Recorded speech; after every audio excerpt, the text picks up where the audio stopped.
When I drive around, don't fill it up. Why it's getting colder when the sun comes out. Yellow and yellow? Is this a story time? Yes, it is. Sorry it took so long. This story is about toxic friends. It happened my sophomore year of college.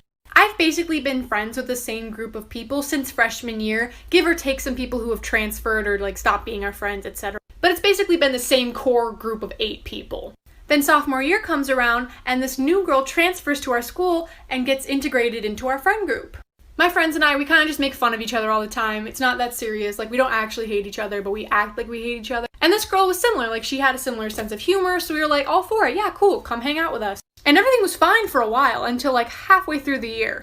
Things started changing. The girl that had transferred to our school kind of attached herself to this other girl that was in our friend group since freshman year. And they legitimately became inseparable. And the girl she attached herself on was actually my roommate. I post all the parts of my stories in a row, so part 2 coming right now.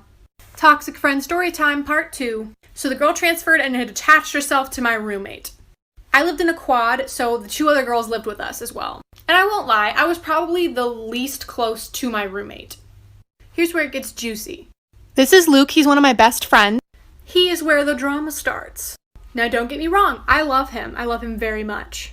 But back then, he was kind of going through a phase of just being a dingbat. He and my roommate were besties since freshman year.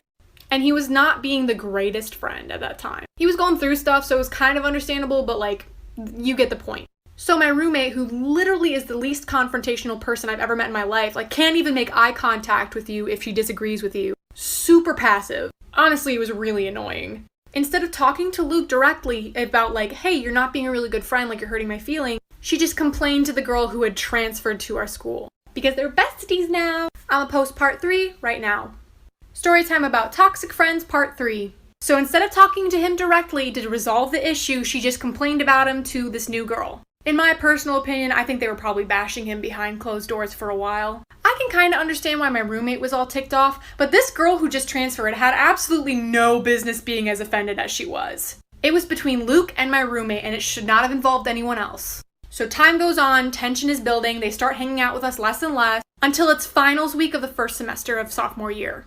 Apparently, my roommate had set up a mediation with Luke through his roommate to talk to him. The rest of us in the friend group were oh my god, finally, you're gonna talk and resolve it. And they had a talk, and according to Luke, apparently everything was kind of resolved. They weren't gonna be best friends again, but they were cool now. And we had a huge lab final the next day because we were in the same class, and so I was just glad that it got over with before finals so that he could concentrate. But that is not what happened. Oh, at all. Posting part 4 right now. Storytime about toxic friends, part 4. So we had a really important final the next day.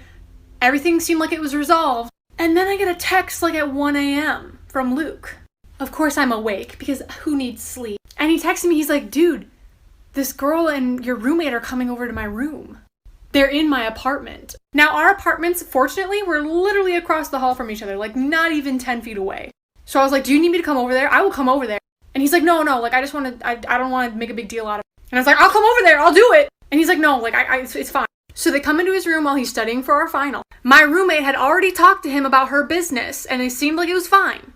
And the girl who had transferred in just laid into him out of nowhere, saying all kinds of crap she had no right to be saying.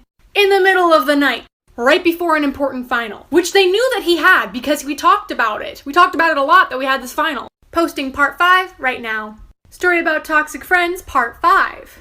So the night before a final, 1 a.m., they burst into his room out of nowhere, completely uninvited. Apparently his roommate let them into their apartment.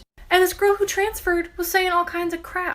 To put it bluntly, she told him all the things that were horrible about him, and that she thinks that she didn't like about him, and thinks that he needed to work on. And told him that he needed to go to therapy more than once. Basically forcing her opinion on him and telling him a whole list of things that were bad about him. Which is totally something you do with somebody who has seasonal depression. In the middle of that seasonal depression. Which is why he was not being the greatest friend. But I digress. So an hour passes and he texts me all of what happened. And I'm fuming. Unbridled rage. At the fact that this chick thinks that she had the right to do that. When she has only known us a couple of months. Posting part 6 right now. Storytime about toxic friends, part 6. So the next day comes, I wake up to go to our calculus class at 8 a.m. that I have with Luke. He doesn't show because he didn't get any sleep for, I don't know, maybe 2 people coming into his room in the middle of the night and telling him all these horrible things about himself that he already has problems with. So this girl that we had become friends with in class was like, hey, where's Luke? And this girl who we were friends with was roommates with the girl who had transferred. But she was super chill and we love her. So she's like, where's Luke? And I didn't know if she knew, and Luke asked me not to say anything because I knew everything that happened.